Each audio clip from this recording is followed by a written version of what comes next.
Graça e paz, meus irmãos. Que maravilha poder ver a igreja assim cheia. Na minha experiência pessoal, estar na casa de Deus durante a semana é o melhor momento. A gente fica guardando o momento para estar na casa de Deus. Nós somos chamados para isso, nós somos criados para isso, para juntos louvarmos, adorarmos o nome do Senhor. São todos muito bem-vindos. Como já foi dito, hoje, como sendo o último dia do ano, é maravilhoso passar esse momento na casa de Deus, ouvindo a instrução da sua palavra e cantando esses louvores. Eu peço aos irmãos que abram, por favor, o livro dos Salmos, Salmo de número 100, verso 1 ao verso 5, que dizem assim: Celebrai com júbilo ao Senhor todas as terras, servi ao Senhor com alegria, apresentai-vos diante dele com cântico. Sabei que o Senhor é Deus, foi Ele quem nos fez e dele somos. Somos o seu povo e rebanho do seu pastoreio. Entrai por suas portas com ações de graças, e nos seus átrios com hinos de louvor. Rendei-lhe graças e bendizei-lhe o nome. Porque o Senhor é bom, a sua misericórdia dura para sempre, e de geração em geração a sua fidelidade. Vamos orar? Senhor, como o nosso coração se enche de louvor e de gratidão, neste momento em que podemos ouvir tantos testemunhos maravilhosos sobre a obra missionária que tem sido realizada e a oportunidade que Tu nos tens dado de contribuirmos com os nossos dízimos e ofertas e ao mesmo tempo vendo a expansão do Teu reino sobre a terra. Nós nos alegramos imensamente por isto. O nosso desejo, o nosso anseio é que a Tua palavra seja divulgada a todas as nações. Dá-nos prazer, alegria de participarmos de tão grandiosa obra que o Senhor mesmo nos chamou para realizar. Nós queremos também, Pai, nos alegrar na Tua presença, neste momento que estamos aqui reunidos na Tua casa, no último dia do ano, para invocarmos o Teu nome e bendizer-lhe por todos os atos maravilhosos que o Senhor realizou no passado. E fazemos tudo isso, Senhor, com tremor no nosso coração, pois sabemos que estamos diante de um Deus que é santo, que é poderoso, que é majestoso, que é sublime, e que diante de Ti, todos os povos e toda a natureza, todo ser criado, se curva e reverencia, porque não há ninguém semelhante ao Senhor. Pedimos, ó Pai, que o Senhor, através da instrução da Tua palavra, fales aos nossos corações. Fortaleça-nos a fé e dá-nos discernimento para caminharmos nesta vida observando os preceitos do Senhor. Nós Te pedimos a Tua bênção e oramos assim no nome de Jesus. Amém. Meus irmãos, estamos diante de um novo ano. Nestes momentos, todos nós paramos para fazermos várias reflexões. Alguns consideram que o primeiro dia do ano, ele não é nem um pouco diferente de qualquer outro feriado que nós já experimentamos durante o ano. Para outros, o primeiro dia do ano é um dia de melancolia, porque tem a oportunidade de olhar para trás, verificar todos os eventos que aconteceram, e alguns sofrem aquela sensação de tristeza, de frustração. Tantos projetos que não foram realizados, tantos sonhos que não foram atendidos, tantos prejuízos talvez que sofremos, lutos que tivemos que enfrentar, e agora temos que chegar no primeiro dia do ano sem as alegrias que nós projetamos no início deste. Por isso, o primeiro dia do ano, para muitos, é um dia de melancolia, de tristeza, pois se sentem só e ainda perturbados por uma consciência que convence de que a vida passou e nada foi devidamente aproveitado. Mas, para outros, esse primeiro dia do ano é uma oportunidade para especular o futuro. Bom, o passado não foi como eu gostaria que fosse, mas eu tenho agora a oportunidade de rever os meus conceitos, rever os meus projetos, as minhas expectativas e tentar acomodar melhor a minha vida, aquilo que está para vir. E neste momento, o que muitas pessoas fazem nesta revisão é renovar os seus planos. E é comum nesses primeiros dias do ano nós fazermos muitas promessas diante de Deus. É bem provável que neste momento muitos estão reunidos nas igrejas, envolvidos por um sentimento triunfalista, de que eu farei, eu determinarei e todas as coisas concorrerão para aquilo que eu concebo nos meus planos e nos meus projetos. É notável que o primeiro dia do ano, primeiro dia do novo ano, provoca grandes anseios na vida humana em todas as nações. Nós ligamos a televisão aí por volta de 11h59 da noite e nós vamos ver como as nações no mundo todo estão celebrando a passagem do ano. Por quê? Porque as pessoas reagem assim, porque elas, independente de qualquer religião, elas percebem que o tempo está passando rapidamente e a vida está se tornando cada vez limitada. Então a passagem de ano, chegar no final do ano, encarar um novo ano, é uma experiência que geralmente causa essa ansiedade. E por isso que nós temos as mais variadas reações diante de uma data como essa. No fundo, todos sabem que um dia não passarão de um ano para o outro, mas terão que passar de uma vida para outra vida, cuja condição será irreversível. Então, quando nós chegamos numa data como essa, nós sofremos uma inquietação instintiva de que alguma coisa está para acontecer. Não foi sem motivo que Moisés suplicou a Deus no Salmo de número 90, verso 12, com essas palavras: ensina-nos a contar nossos dias para que alcancemos coração sábio. Ele tinha compreendido que a vida humana ela é passageira e que mesmo no melhor dos seus dias, palavras de Moisés, a canseira e o enfado estão presentes. E o pior, apesar de todo o esforço, no cansaço, no enfado, nenhuma dessas experiências pode impedir que nós tenhamos que enfrentar a morte, o maior dos nossos inimigos. Então, diante desta realidade crua, impactante, Moisés demonstrou interesse por algo muito mais sublime e muito mais significativo. Ele pediu a Deus sabedoria para que vivesse preparado para a eternidade. O tempo passa, todos os meus esforços produzem apenas cansaço, enfado, e nenhum dos meus esforços pode impedir que eu enfrente o dia da minha morte. Então, Senhor, dá-me sabedoria para viver de tal modo que eu tenha que entrar no estado da eternidade, preparado pela Tua santa palavra. Seria desastroso para cada um de nós, para todos nós, não considerar que o fim principal da nossa vida é glorificar a Deus e desfrutar da sua presença para sempre. Do contrário, ela se tornará apenas em um ciclo de rotinas viciadas e sem sentido. Nós levantamos cedo, trabalhamos até tarde, e aí no outro dia repetimos o mesmo ciclo, e repetimos, e repetimos, e repetimos, e repetimos. E chega um momento que parece que nada está fazendo sentido, porque o único projeto de vida que pode nos dar sentido é de buscarmos a Deus e desfrutarmos da sua presença para todos sempre. Paulo disse em Romanos capítulo 11, verso 36, porque dele e por meio dele e para ele são todas as coisas, a ele, pois, a glória eternamente. Amém.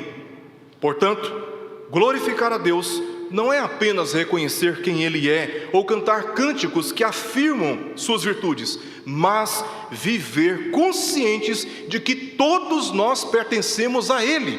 Por quê? Porque Ele é o Senhor da nossa vida. Se nós pertencemos a Deus, Ele tem poder, Ele tem governo, Ele tem senhorio, Ele tem ascendência sobre nós, Ele tem governo sobre nós.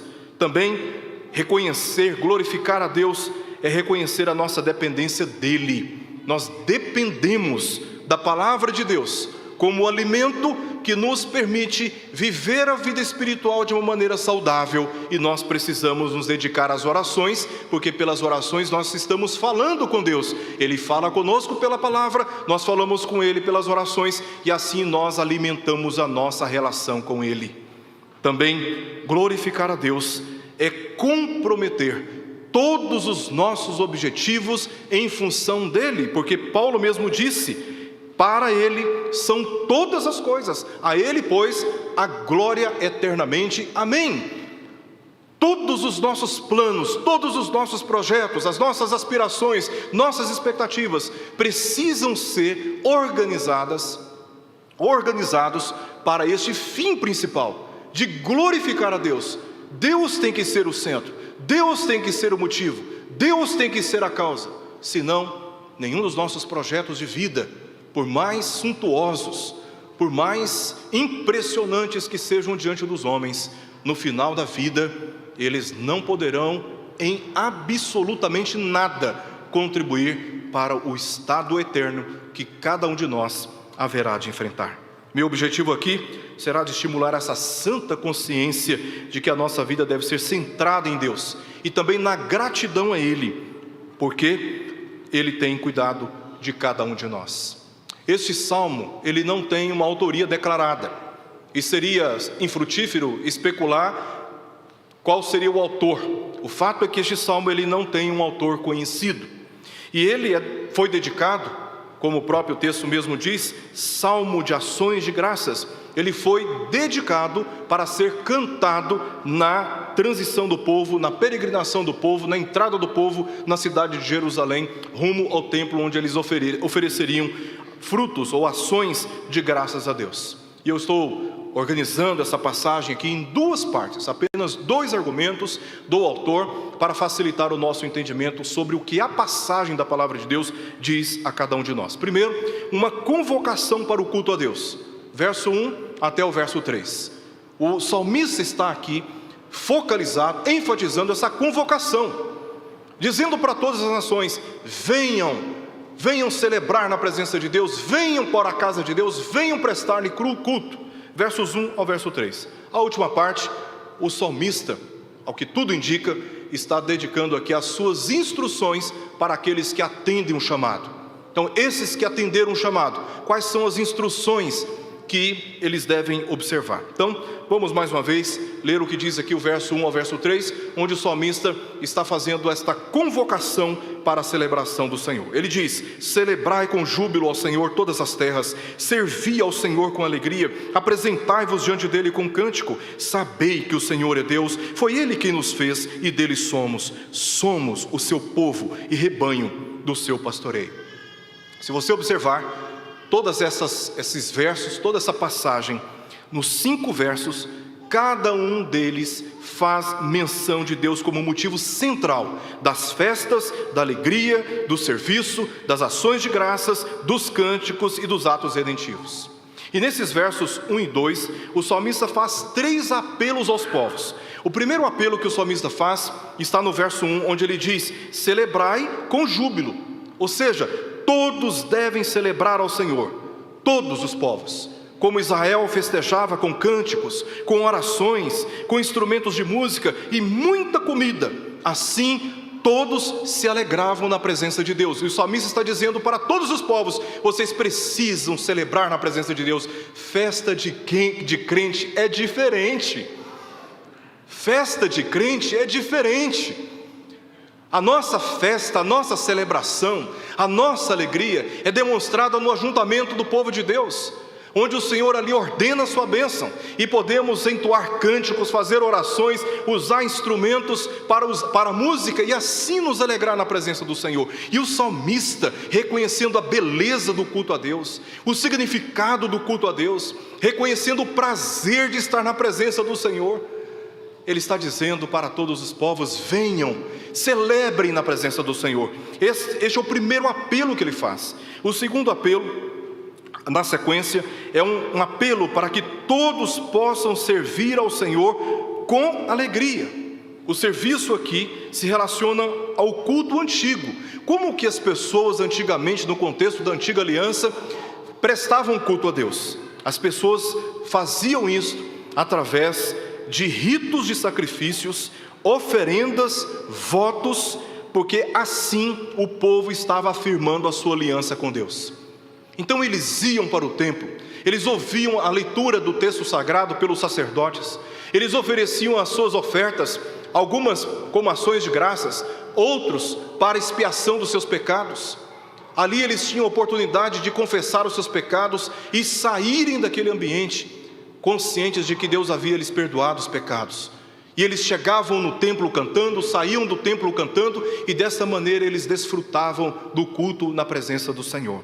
Então, quando o autor aqui diz: servi ao Senhor com alegria, apresentai-vos diante dele com cânticos, o salmista está descrevendo o que as pessoas devem fazer diante do Senhor quando elas se aproximam para celebrar.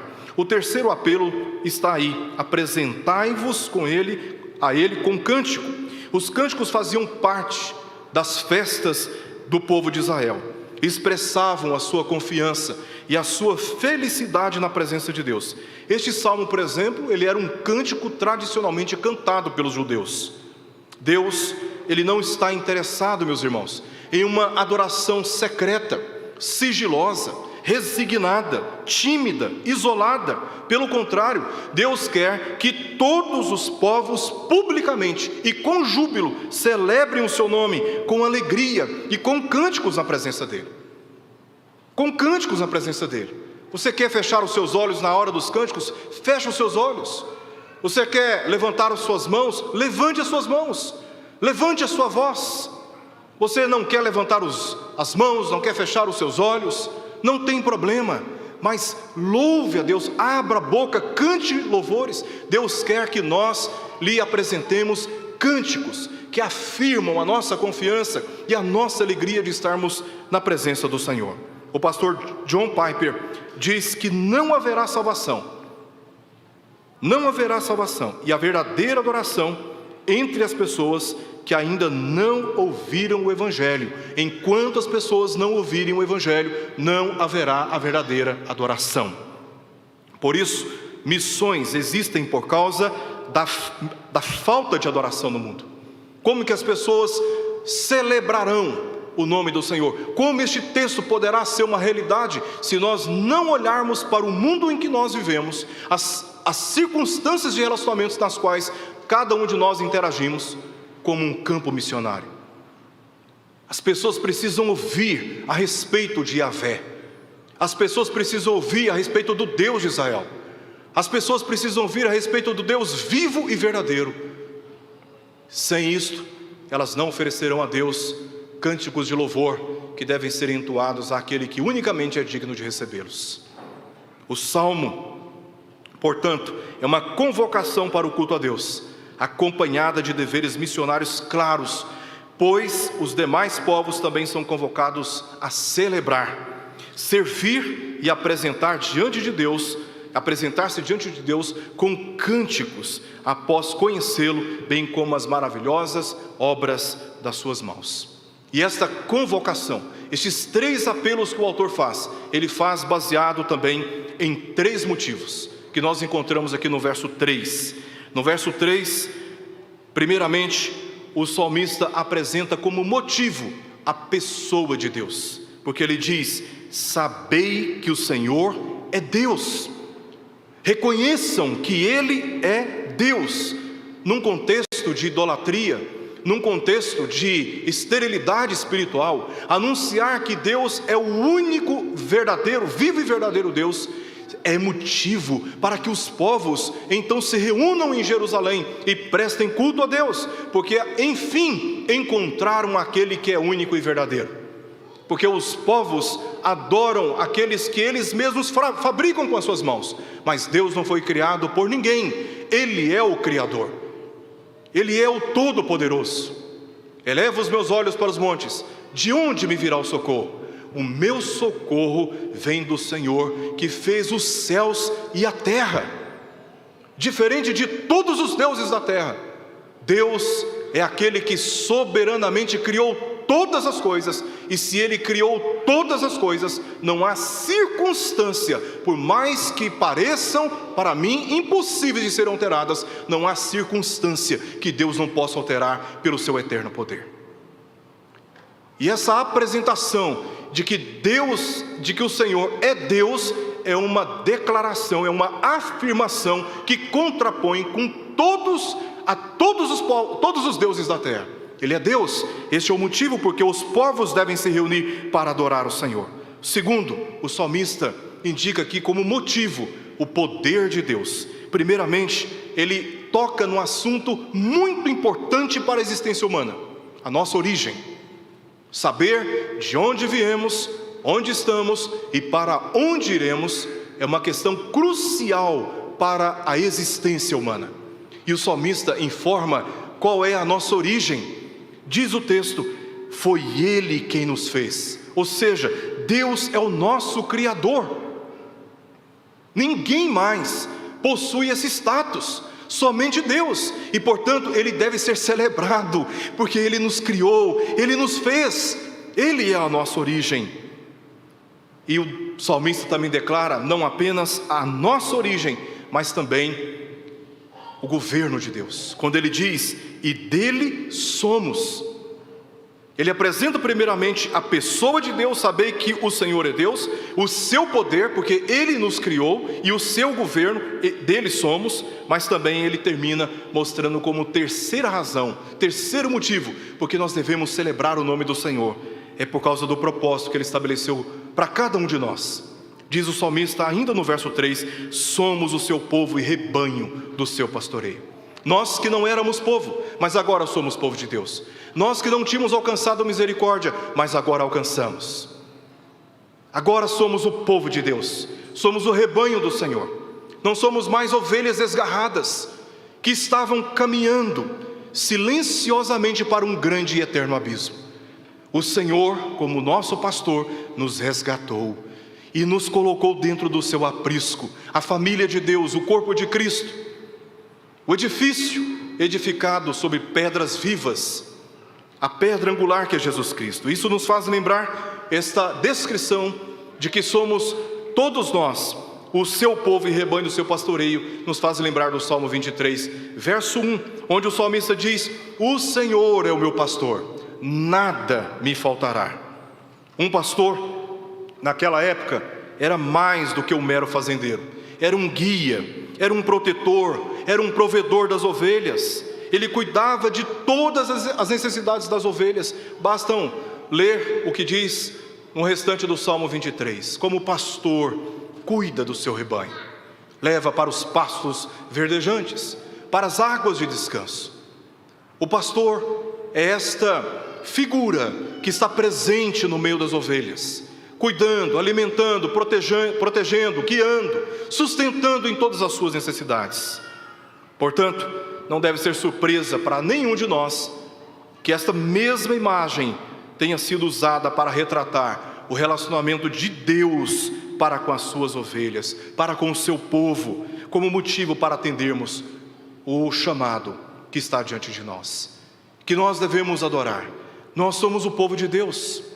Esse é o motivo para nos deslocarmos das nossas casas no meio da semana e apresentarmos a Ele a nossa celebração, os nossos cânticos com alegria, porque nós não éramos povo, mas agora nós temos povo, agora somos povo. Nós não tínhamos identidade, mas agora nós temos identidade. Nós estávamos servindo a nossa natureza, estávamos andando segundo o curso deste mundo, mas aprove a vontade de Deus nos resgatar e nos fazer um povo belíssimo, com todas as complicações que temos nas nossas emoções, nos nossos relacionamentos, nas nossas memórias. Cristo Jesus pegou o escrito de dívida que constava de ordenanças, o qual nos era prejudicial, e encravou na cruz. E ali Ele cancelou toda a dívida. Ali Ele expôs publicamente principados e potestades à ignomínia, ao opróbrio. Ali Jesus expôs todos os nossos inimigos ao vexame. Foi na cruz que Jesus triunfou sobre o nosso pecado. Foi na cruz que Jesus triunfou sobre os nossos inimigos. Custou o sangue de Jesus, o nosso supremo pastor, que fez de cada um de nós agora povo, o povo de Deus. Por isso, nós nos alegramos na presença do Senhor. Eu olho para o Senhor e eu contemplo o seu caráter cuidadoso, protetor, provedor, presente, misericordioso. Eu só tenho motivos para adorar a Deus. Se eu olhar para a minha circunstância, talvez eu não vou me empolgar tanto. Estava falando agora há pouco com uma irmã pelo telefone, dizendo, tudo é uma questão de perspectiva. Se nós olharmos para Deus, nós sempre teremos motivos para o adorarmos. Mas se nós ficarmos olhando para as nossas circunstâncias, a nossa adoração, o nosso culto, A nossa celebração, ela será circunstancial, provisória, será inconstante, porque nós vamos depender de algumas experiências, de algumas condicionantes que se encontram nas nossas circunstâncias. Mas se nós olharmos para o Senhor, quem Ele é, independente das nossas circunstâncias, sempre teremos um coração cheio de júbilo na presença do Senhor, por quem Ele é, não por causa das nossas circunstâncias, mas por quem o Senhor é. A segunda parte do texto, aqui o salmista dá as instruções para aqueles que atendem esta vocação, esse chamado. Verso 4 e verso 5: entrai por suas portas com ações de graças, e nos seus átrios com hinos de louvor. Rendei-lhe graças e bendizei-lhe o nome, porque o Senhor é bom. A sua misericórdia dura para sempre, e de geração em geração a sua fidelidade. Esta segunda parte do Salmo, como eu já mencionei, nós encontramos aqui algumas instruções para aqueles que estavam atendendo o chamado. Eles deveriam, como diz o texto, atravessar as portas. Estas são as portas da cidade de Jerusalém, e rumo aos átrios do Senhor. Entrai por suas portas, está se referindo às portas da cidade, com ações de graças, e nos seus átrios. Então, os povos entrando na cidade de Jerusalém só deveriam ter um endereço. Não era a casa do Joãozinho, não era a casa da Marinha, não era a padaria, não. Todos tinham que ir imediatamente para o templo, para a casa de Deus, para o lugar da adoração. E como ele mesmo disse, entrai nos seus átrios com hinos de louvor. O povo deveria louvar ao Senhor por essas razões. Primeiro, a perfeição do caráter de Deus. Diz o salmista, porque Ele é bom. Verso 5: o Senhor é bom. O Senhor é bom. A palavra traduzida como bom aqui significa perfeito, e se relaciona com a qualidade moral de Deus, no sentido de que Ele é santo e perfeito em todos os aspectos. Em todos os aspectos. Este adjetivo, tov, em hebraico, é o mesmo que nós encontramos em Gênesis capítulo 1. À medida que Deus foi criando as coisas, Ele se satisfez, Ele se agradou. Por isso foi declarado, é bom, é bom, é bom. E lá no verso 31 do capítulo 1 de Gênesis diz, é muito bom. Deus olhando para tudo o que tinha feito, Ele disse, é muito bom. É a mesma palavra que aparece aqui no Salmo de número 100. Essa palavra, tov, em hebraico, significa aquilo que é agradável, aquilo que é estimável, completo, perfeito. E por quê? Porque que tudo que Deus fez nos atos criacionais, Ele chegou à conclusão de que é bom. Porque a criação, conforme lemos lá na Confissão de Fé de Westminster, no capítulo 2, parágrafo 2º, o Senhor manifesta na sua criação a sua própria glória. Então a criação, ela estava refletindo o caráter de Deus. Por que as obras da criação são boas? Porque o Criador é bom, é perfeito, é estimável, é completo, é satisfatório. Deus age de modo correto e justo em tudo que faz, e isto é motivo suficiente para reconhecermos quem Ele é e o que Ele tem feito ao longo da história das nossas vidas. O Senhor é bom. Os povos estão entrando em Jerusalém, dirijam-se até o templo, e ali, em reconhecimento de quem Ele é, Deus é bom, ofereçam celebrações na sua presença. Segunda razão, é porque o Senhor é misericordioso. Diz o texto, no verso 5, a sua misericórdia dura para sempre. Meus irmãos, por causa dos nossos pecados, da nossa rebeldia, por causa da nossa intransigência, por causa desta dureza muitas vezes que nós apresentamos no nosso coração, nosso orgulho, nós somos afastados da comunhão com o Senhor. E porque somos afastados da comunhão com o Senhor, a palavra de Deus perde o sentido para nós, nós perdemos o prazer nela. Oração é uma experiência sem significado, dispensável, e aos poucos nós vamos degenerando a nossa condição espiritual, vamos perdendo o interesse pelo povo de Deus, vamos perdendo a alegria de estarmos nesse ajuntamento, neste culto. O pecado, ele nos fez perder a condição original que nós possuímos em Adão, a condição moral, que nos torna e nos tornava ou nos tornaria dignos de estarmos na presença de Deus e desfrutarmos dos seus benefícios.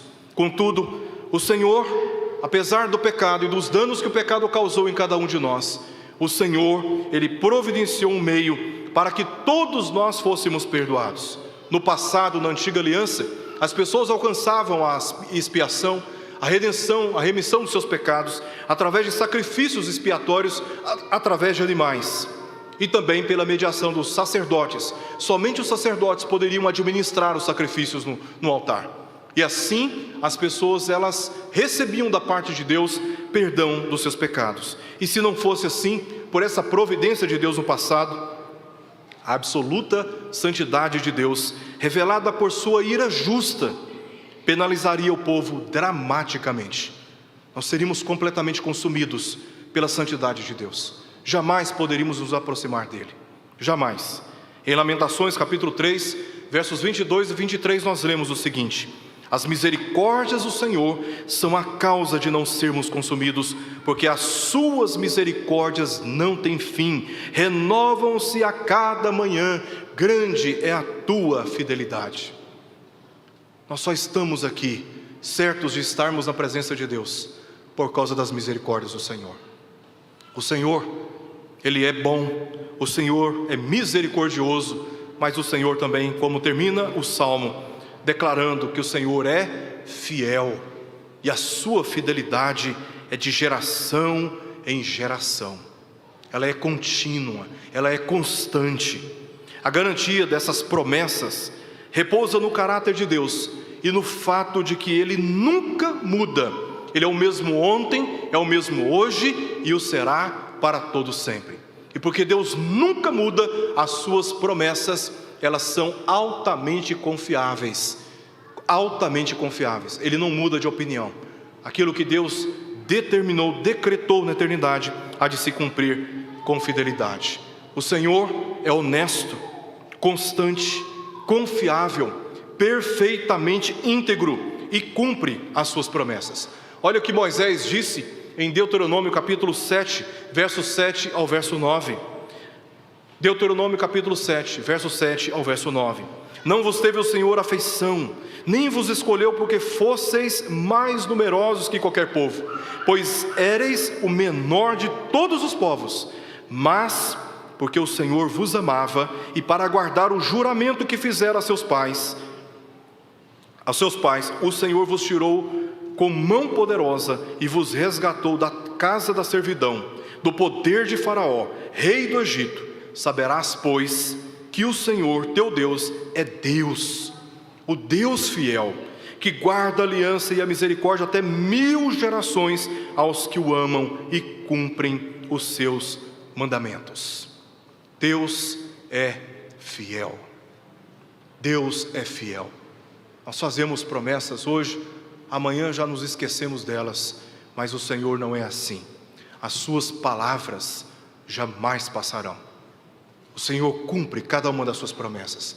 E por isso, embora não seja possível nos apegar às circunstâncias da nossa vida e aos projetos que especulamos para o futuro, nós temos o Senhor, que é uma rocha sólida, firme, que podemos depositar toda a nossa confiança. Eu quero terminar fazendo aqui 2 considerações finais para o nosso aprendizado. Primeiro, não são poucas as vezes que, sendo o povo de Deus, dedicamos mais tempo nas nossas orações pedindo bênçãos e bênçãos e bênçãos, especialmente em uma ocasião como esta. Final do ano, o ano se aproximando, esse é o momento oportuno para fazermos muitos pedidos a Deus. E não há, meus irmãos, qualquer problema nisso, nenhum problema, até quando nós deixamos de olhar para Deus para olharmos para as nossas necessidades como se elas estivessem no centro da nossa fé.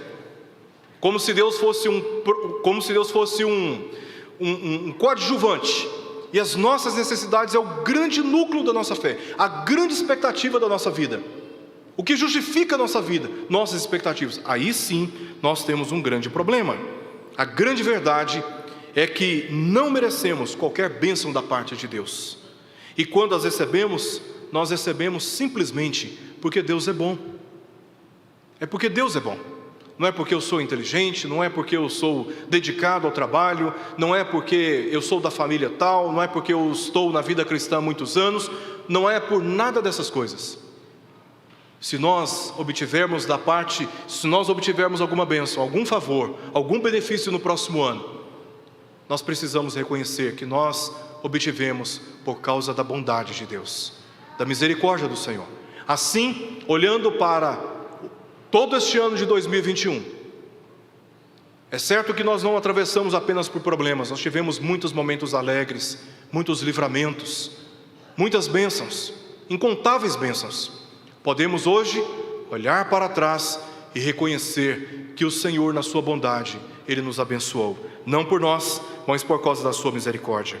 Precisamos aprender a reconhecer as bênçãos que já temos recebido, mais do que as dificuldades que nós enfrentamos. Isso nos ensina a sermos gratos de coração em todo o tempo. Paulo disse em 1 Tessalonicenses, capítulo 5, verso 18: em tudo dai graças, porque esta é a vontade de Deus em Cristo Jesus para convosco. Ele não ensinou que nós devemos agradecer a Deus por tudo, mas em tudo. Em tudo. Ou seja, a ter uma atitude de gratidão em meio às mais variadas experiências da vida, boas ou ruins, porque Ele continua sendo bom, mesmo quando as nossas circunstâncias deixam de ser como nós gostaríamos que elas fossem. A ingratidão, meus irmãos, a ingratidão a Deus é uma atitude da rebeldia humana. Não é à toa que o apóstolo Paulo, em Romanos capítulo 1, verso 10, ele disse: porquanto, se referindo aos gentios, que tendo recebido a revelação de Deus, negando a revelação de Deus, como diz, tendo o conhecimento de Deus, não o glorificaram como Deus, nem lhe deram graças, antes se tornaram nulos em seus próprios raciocínios, obscurecendo-se-lhes o coração insensato. A ingratidão é uma atitude da rebeldia humana. Paulo diz em 2 Timóteo capítulo 3, verso 12, verso 1 a 2: sabe, porém, isto: nos últimos dias sobrevirão tempos difíceis, pois os homens serão egoístas, avarentos, jactanciosos, arrogantes, blasfemadores, desobedientes aos pais, ingratos, irreverentes. E a lista continua. Nos últimos dias, à medida que a iniquidade aumenta na terra, os homens vão se tornar ingratos, porque ingratidão é uma condição, é uma atitude, é uma conduta de pessoas rebeldes para com Deus. Mas a gratidão a Deus corresponde a uma atitude de submissão. O salmista, no Salmo número 107, verso 1, ele disse: rendei graças ao Senhor, porque Ele é bom e a sua misericórdia dura para sempre. Paulo diz em Colossenses 3,17: em tudo o que fizerdes, seja em palavra, seja em ação, fazei-o em nome do Senhor Jesus, dando por Ele graças a Deus Pai. Nós só somos gratos se formos obedientes à palavra do Senhor. Todas essas virtudes que vimos da parte de Deus, bondade, misericórdia, fidelidade, combinadas, revelam que não há ninguém como Ele, e nos convencem a lhe oferecer ações de graças, como diz o Salmo, e hinos de louvor. Ninguém tem mais poder de dar, manter e tirar a vida. Ninguém guia, protege e cuida como Deus. Ninguém é tão glorioso e santo como Deus. Ninguém ama com o mesmo amor leal e eterno como Deus. Ninguém mais cumpre promessas como Deus cumpre as suas promessas. Não há ninguém como o Senhor. Não há ninguém como o Senhor. Ele deve ocupar o centro da nossa atenção, dos planos da nossa vida. Sua palavra deve ser dignamente aceita como autoridade final para corrigir os nossos pensamentos, relacionamentos, sentimentos, os nossos desejos. Se não considerarmos aquilo que o salmista diz no verso 3, sabei que o Senhor é Deus, foi Ele quem nos fez, e dele somos o seu povo e rebanho do seu pastoreio. Se nós não considerarmos aquilo que o salmista está afirmando aqui, seremos destinados a uma infelicidade pessoal e também familiar. Deus tem que ser o centro da minha vida, Deus tem que ser o centro da minha casa, Deus tem que ser o centro do meu casamento, Deus tem que ser o centro dos meus negócios, Deus tem que ser o centro das minhas relações humanas, uns com os outros. Se não for assim, a nossa igreja deixará de ser uma casa de oração e passará a ser um teatro, onde o pastor e os demais membros da igreja apenas estarão fingindo viver uma espiritualidade verdadeira, quando na verdade estão apenas exercitando rotinas, ritos vazias da fé, do amor e do temor do Senhor. E a sociedade continuará provando de prazeres provisórios enquanto caminha para uma eterna aflição. Deus precisa ser o centro da nossa vida e dos nossos projetos. Mas se nós vivermos confiados em Deus e nas suas promessas, então a nossa felicidade e gratidão serão permanentes, porque somente Deus é a fonte da verdadeira satisfação. Em último lugar, nós não podemos deixar de refletir sobre o núcleo central da revelação da palavra de Deus, a pessoa de Jesus. Podemos viver, meus irmãos, positivamente em um mundo negativo. No ano passado, nós estivemos vivendo momentos muito dramáticos com essa pandemia. E as autoridades que estavam nas melhores condições para nos orientar, ainda estavam tentando entender o que estava acontecendo, quando milhares de vidas estavam sendo ceifadas. Outras sendo atormentadas por sequelas dessa doença e também dominadas pelo medo, pelo pânico. Chegamos no mês de novembro, parece que já estava terminando essa pandemia. Começou a haver até um certo relaxamento na sociedade, quando de repente a coisa estourou novamente. Testemunhamos aquilo que aconteceu, por exemplo, na cidade de Manaus. Não demorou muito, chegamos no mês de abril e testemunhamos índices de contaminações e de mortes mais do que dobrados em relação ao mês de junho e julho do ano passado, quando achávamos que aquilo era o pico. Tudo isso nos assustou, tudo isso nos amedrontou. Tivemos que enfrentar muitas lutas. Mas este salmo, ele nos mostra, nos ensina, nos instrui que é possível vivermos de uma forma positiva em um mundo que é negativo, oferecendo ações de graças e louvor a Deus, mesmo que neste mundo nós não encontremos razões para isto, porque a razão da nossa celebração não está neste mundo, mas na pessoa de Deus, na pessoa do Senhor. Como nós lemos aqui no verso 5, o Senhor é bom, a sua misericórdia dura para sempre, e de geração em geração a sua fidelidade. Nunca sabemos o que vai acontecer amanhã. Eu não gostaria de compartilhar com os irmãos uma mensagem que poderia talvez alimentar uma falsa expectativa. Mas o meu intuito, como eu já declarei no início, é que nós nessa noite olhemos para o Senhor como o centro da nossa vida.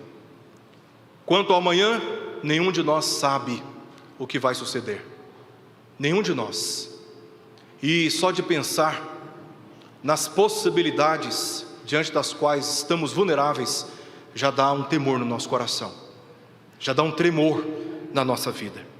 Tiago disse, no capítulo 4, verso 14: vós não sabeis o que sucederá amanhã. Apesar de não sabermos quais experiências teremos que viver no próximo ano, nem como elas afetarão a nossa vida, sabemos que duas coisas nunca mudarão. Primeiro, o Senhor é Deus. Verso 3, parte A. O Senhor é Deus. Segundo, parte A do verso 5. O Senhor é bom. Nós não sabemos o que vai acontecer no dia de amanhã, mas isto não vai ser alterado. O Senhor é Deus e o Senhor é bom. Isso deve encher o nosso coração de confiança, de alegria e de gratidão, pois Ele continuará governando a nossa história e nos dirigindo de acordo com a sua misericórdia.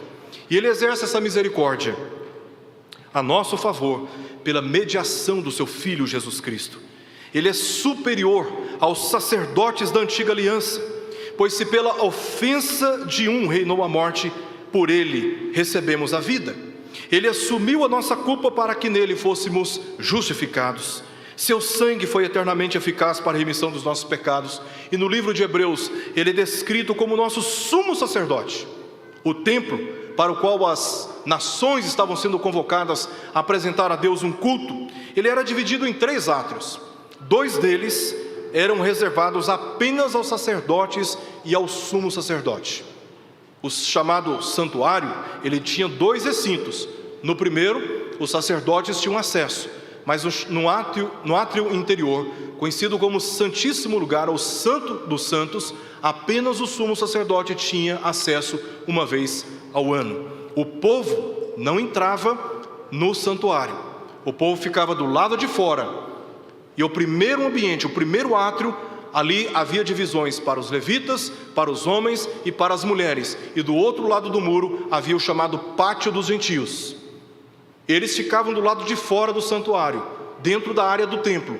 Mas no santuário só entravam os sacerdotes. Só eles. O povo era representado por eles e não tinha acesso. E indiretamente, o Salmo de número 100 cria a expectativa messiânica de entrar nos átrios do Senhor. Algo que só aconteceria permanentemente através de Jesus Cristo quando Ele viesse. E Ele veio. E em nosso lugar cumpriu toda a justiça de Deus. Portanto, hoje temos livre acesso à presença de Deus para celebrarmos a sua presença com alegria, por causa daquilo que Ele fez e por causa daquilo que Ele tem feito. Esta é a convicção que o autor de Hebreus testemunha do capítulo 10, versos 19 ao verso 25, e assim nós encerramos. O texto diz assim: tendo, pois, irmãos, intrepidez para entrar no Santo dos Santos, pelo sangue de Jesus, pelo novo e vivo caminho que Ele nos consagrou pelo véu, isto é, pela sua carne, e tendo grande sacerdote sobre a casa de Deus, aproximemo-nos com sincero coração, em plena certeza de fé, tendo o coração purificado de má consciência e lavado o corpo com água pura, guardemos firme a confissão da esperança sem vacilar, pois quem fez a promessa é fiel. Consideremo-nos também uns aos outros, para nos estimularmos ao amor e às boas obras.